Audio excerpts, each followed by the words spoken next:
Prishila Sterkaj, korrupsion galopant, borxh deri në fyt, institucionet e shkatruara, arsimi e kultura të shkatruara. Si mund t'ja dalë qeveria e ardhshme me këtë katastrofë shtetërore pas gjithë këtyre viteve të qeverisjes së Ramos? Gjendja vërtet, zoti Sterkaj, është dramatike. Por ju siguroj se ka absolutisht zgjidhje. Dhe kjo zgjidhje qëndron në zero tolerancën ndaj krimit të organizuar dhe lidhjeve të krimit me politikën.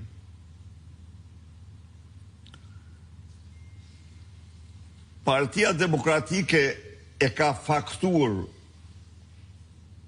dhe duhet të rikujtoj i dashur mik se në atë periudhë të shumë të isha ata që me pyestin po ku do t'i gjeni ju njerëzit për zero tolerancë. Atëherë kam patur një përgjigje dhe sot kam po atë përgjigje.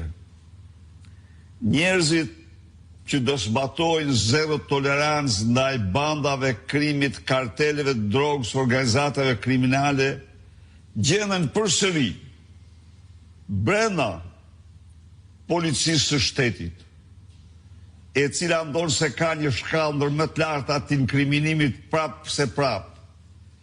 Ka burra dhe gratë të ndershëm, trima e guximtar, që mezi presin urdhrin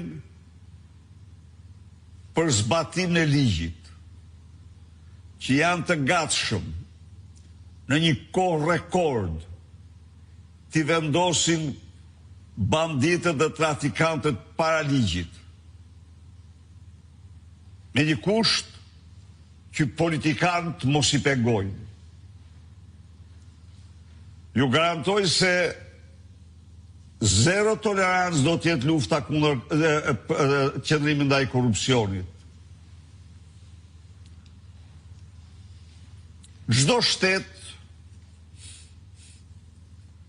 në luftën kundër korrupsionit ka një ligj themelor. Dhe ky ligj quhet ligji i konfliktit interesit.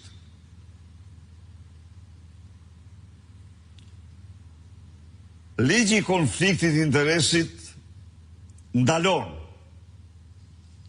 çdo pushtetar të përdor pushtetin për qëllimet pasurimit të tij, familjarëve të tij.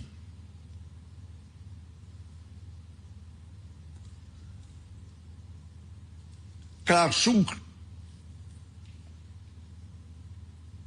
kritika të ndryshme, por të garantoj se ky ligj është zbatuar nga qeveria më pashme me rigorozitetin më absolut. Dhe zbatimi këtij ligji ka bërë të mundur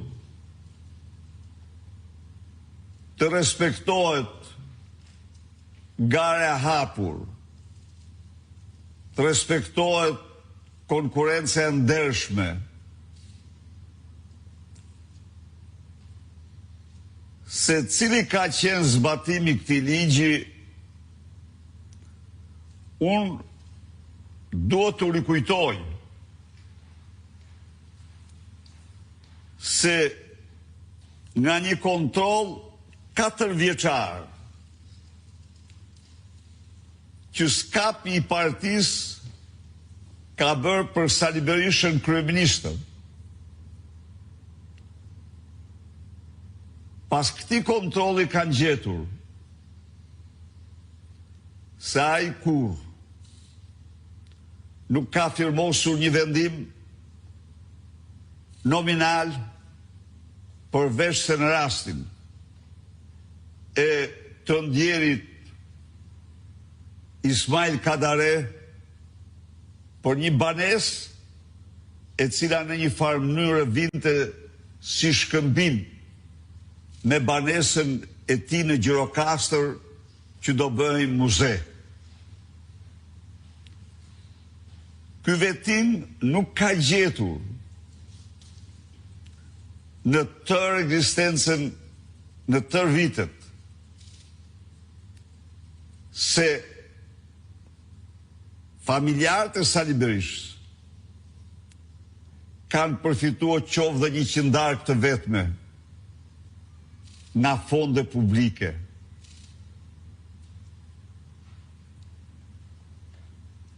Dhe ju siguroj se kjo që ka ndodhur me Sali Berishën ka qenë një standard edhe për zyrtarët e tjerë. Unë nuk them se s'ka patur përjashtime, por sot përdorimi i pushtetit për pasurimin e familjarëve është bërë ligj. Në qoftë si u merrni Edi Ramen, ai ka 3 vendime nominale për Olsi Ramen, me të cilin i jep 38.000 metër katror tokë të privatëve tek Rapi i Treshit. Thjeshtra e tij, për të cilën njërë thot është vajza e shtëpisë, dhe me ligj, ajo është vajza e familjes, me ligj. Ligji i konfliktit interesit përfshin fëmijët e bashkëshortëve, duke ditur që mund të jenë të dy me fëmijë tjerë. Në ligj nuk mund të përfitoj, ajo është dora e saj, është kush e di sa e sa, tendra si që është për shembull Porto Romano e të tjerë. Dosjet në prokurori dhe jashtë saj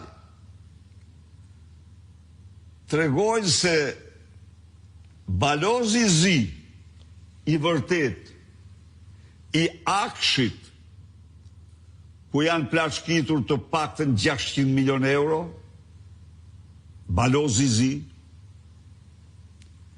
është Arman Frangu, është Baxhanaku i Edi Ramës, për të cilin në kodin e omertas, në kodin e mafjes, mediat heshtin,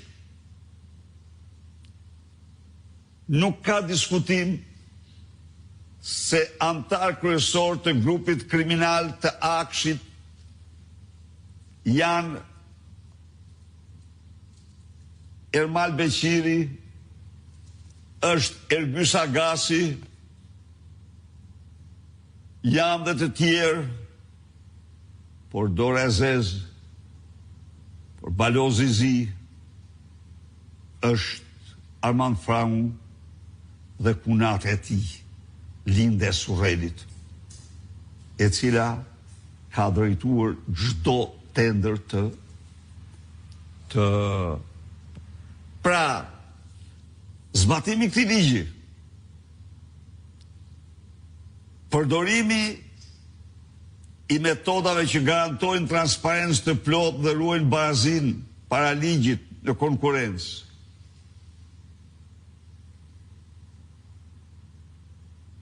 vendosja online e të gjitha procedurave në mënyrë që t'i kontrollojë cili do, janë mjetët për të krijuar transparencë dhe